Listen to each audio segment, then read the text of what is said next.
과수나무의 잎과 가지가 불에 그을린 것처럼 검게 변했다면 과수화상병을 의심해야 합니다. 감염된 나무뿐만 아니라 주변의 모든 나무를 뿌리째 뽑아 땅에 묻어야 해 농가 피해가 막심하다고 합니다.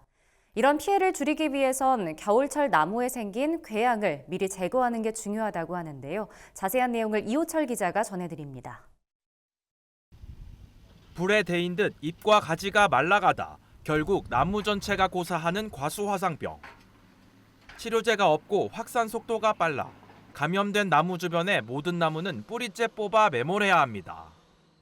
당연히 큰 손해고 이걸 하면 과수원이 폐원되는 위기까지 있는데 농가로서 상당한 피해죠. 농민의 그러니까 존폐가 갈릴 일이니까요.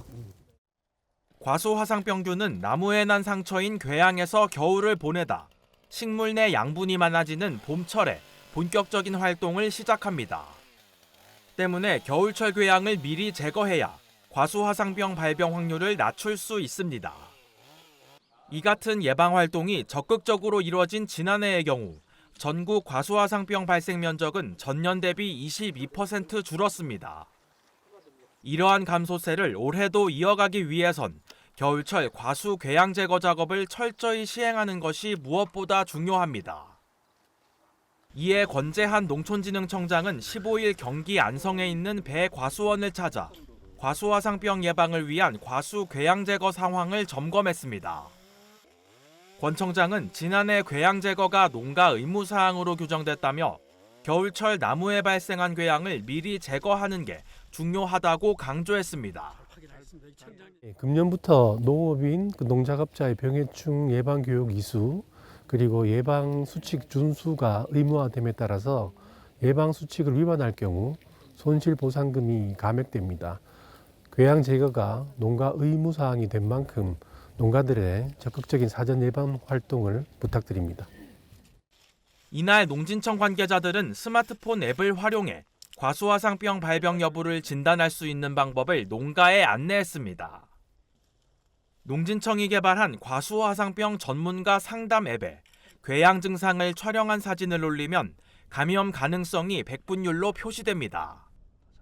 결과값이 80% 이상으로 나타나면 관내 농업기술센터나 농진청 병해충 발생신고 대표번호로 즉시 신고해야 합니다.